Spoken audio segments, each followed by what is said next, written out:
First, let me apologize for not being more active on my YouTube channel lately. I had an accident, and between getting 12 stitches in my leg, 16 staples, cutting it all the way to the bone, and having to go in every other day for dressing changes and checks on it, I have been kind of out of pocket, and I apologize for that. But today, I want to talk about something that I believe provides evidence that America is under attack from the inside. And this is not going to be a one off and done.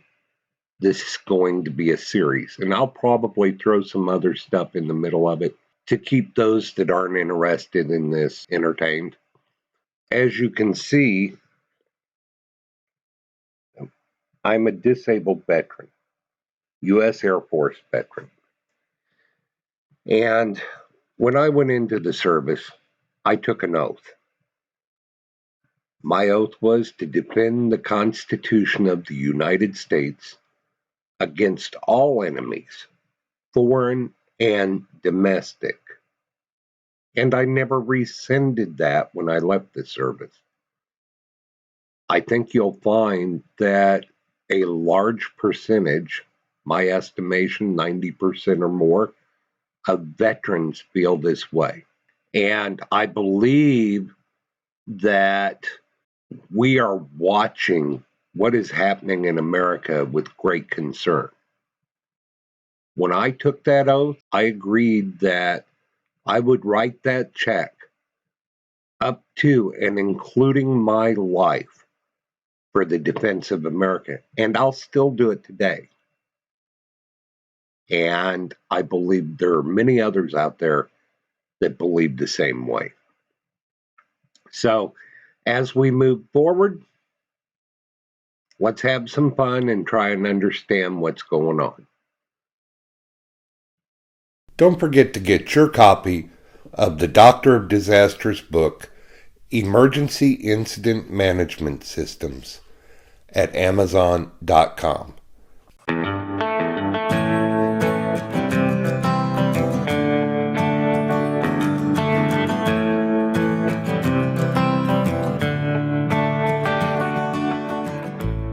The Doctor of Disaster is a wholly owned subsidiary of Warnick & Associates Incorporated. Hello, everyone. It's the Doctor of Disaster, Dr. Mark Warnick. I am considered a subject matter expert by not one, but two different universities. So I wanted to bring up some stuff today. And with being down because of my injury to my leg, I've been doing a lot of research. I think I may have made some connections that actually concern me before I get into any part of them. And please know that this will be a series. And I mean probably 5, 6, 7 parts. And it's based on public safety because I believe that we are being attacked. Our Constitution, our government, our way of life is being attacked by actors within and outside of our borders. So, over the next days, weeks, months, you may see a bunch of this stuff. And I want to bring it to you, but I don't want to make the decision for you. I feel it's my job to give you the facts that I know and let you make your own decision. Just like when officers are accused of killing someone, which there have been some, I look at the totality of it, and I don't believe someone else's word. I start investigating. And while there have been a few that I believe were out and out murder, I believe the vast majority of them were self protection of the police officer. You know, when we start looking at these, the one consistent thing is that there's a lack of respect and there is active resisting arrest. You know, when you've got multiple people that are trying to enforce the law and they have radios, the chances that it's going to end up well and you get away are very slim. So here's my thing to people out there committing crimes. If you're going to commit the crime, be prepared to do the time. Plain and simple. If I got caught speeding, I'm not going to call the cop a liar. I haven't. I've been caught speeding several times in my life. And I readily admitted and took my medicine. This is what we need to start looking at. Anyway, so I believe that I have uncovered some evidence, thanks to multiple researchers that have shown up different stuff, plus stuff that I've researched. And I believe that in the very near future, I will be able to show you that the media, certain individuals in the government, certain members, well, not certain, maybe certain members in Antifa, certain members in Black Lives Matter, and several other organizations are undertaking a concerted effort to turn our country away from the Constitution. Now, not only are we seeing this, but we're seeing the destroying of historical monuments. And to me, this is disturbing. Think about it this way. Remember when ISIS went into Iraq and other countries, quite frankly? And when they got in there, the first thing they started doing was tearing down monuments and destroying historical sites and images, stuff that could never be replaced. Now, when they did that, everyone was up in arms. When we have people doing the same thing in the United States today, oh, it needed to come down. Here's my thing. First, I believe that what George Montayana said, those who do not remember the past are bound to repeat it. We are seeing that with the Holocaust, that there are people that say, oh, the Holocaust never happened. But guess what? Many of those camps have been preserved. Take them there, show them. There's a video. So we're going through this in the United States. And part of what we're seeing is not only are they trying to destroy our past, they're trying to shape the future the way they want to. Now, let's talk about politicians. politicians are just as much a problem as Antifa. You're going, what? Yeah. For a while, I worked in D.C. off and on, trying to pass fire and EMS issues and get support and funding for them. And while I was there, it did not take me long to figure out that a politician's first job is to get reelected. Plain and simple.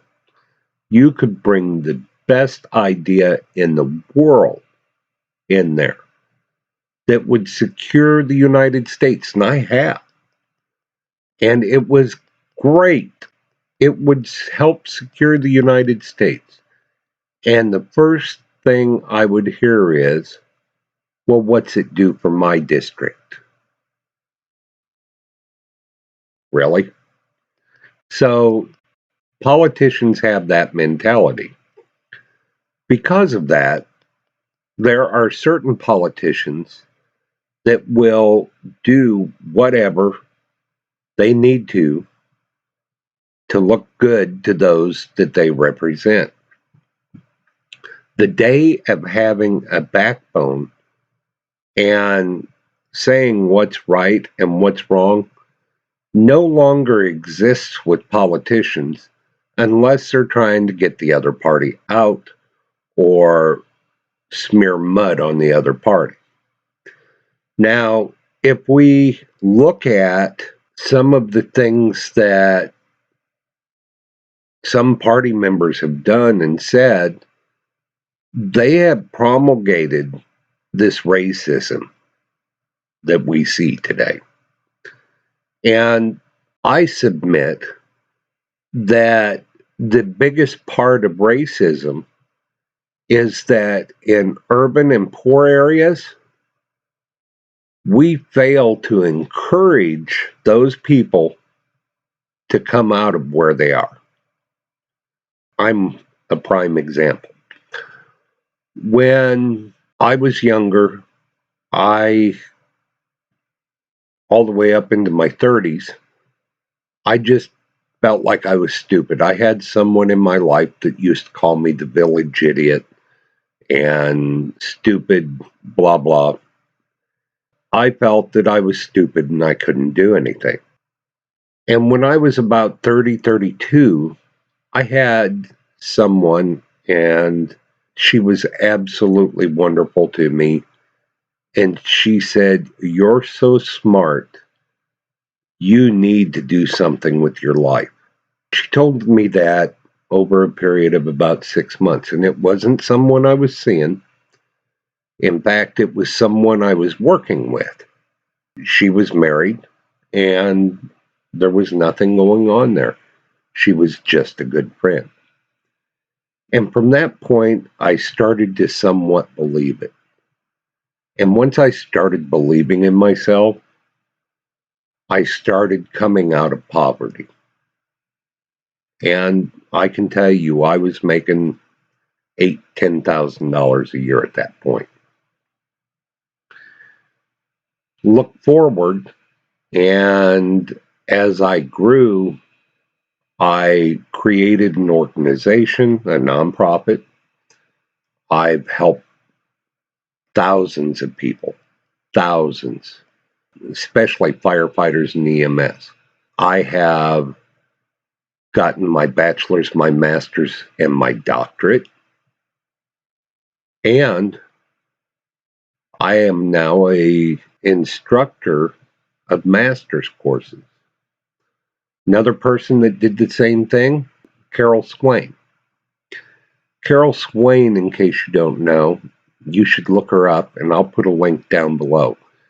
But Carol Swain was born into poverty. She was an African American woman, and no one told her she couldn't make it, that she couldn't expand herself, that she couldn't, as a woman or an African American, not do better. And it wasn't, according to her testimony that I've seen several times, It wasn't until she was in her doctoral program that she found out she couldn't do that because she was poor, she was black, and she was a woman. Now, so many times in life, in inner cities especially, there is no hope. People aren't telling others, you're smart, you can do this. Or, you know, why do you focus your energy on this? Or if you focused it for good, then you could have one heck of a life. No. Instead, we want to drive people down, make them believe that they're stuck in that it's systematic racism that's holding them down. The only thing that is holding most of those people down is their lack of confidence in themselves. And I blame that primarily on parents and teachers. Parents and teachers have failed to encourage their kids to do better. Don't be happy with a minimum wage job. Yes, you'll take one to work, but don't be happy with it. Always strive for better. I also want to discuss that the government helps push that narrative quite often. One of the things that is beneficial for anyone is to have a nuclear family, a family that has a mother and a father and children. And those with a mother and father and children that care typically do better. There's lower suicide rates, there's all kinds of benefits. Unfortunately, for inner city people, there is the belief, because they've been told by everyone and their brother, including politicians, that they can only live on welfare or they can only have a minimum wage job. I'm here to tell you, if you are willing to work, you can have any job. But not only does that hurt uh, the people, but if they want to get welfare, and this was part of the problem with the welfare system that was implemented in the 60s, they become a slave to the government. Flat and simple. And I was there one time. I can tell you that. And you have to abide by the rules. Well, guess what? If you've got children, in order to get assistance, you usually can't have two parents in a house. That absolutely destroys everything. And I'm like many, many, many, many people.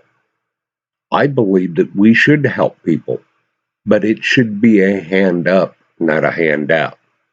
We just need to help them until they can get on their feet. There are people who have made a living out of getting public assistance. Anyway, I'm going to stop here today. Please know that in the very near future, I'm going to be covering what I believe is a takeover of the United States from Black Lives Matter, from Antifa,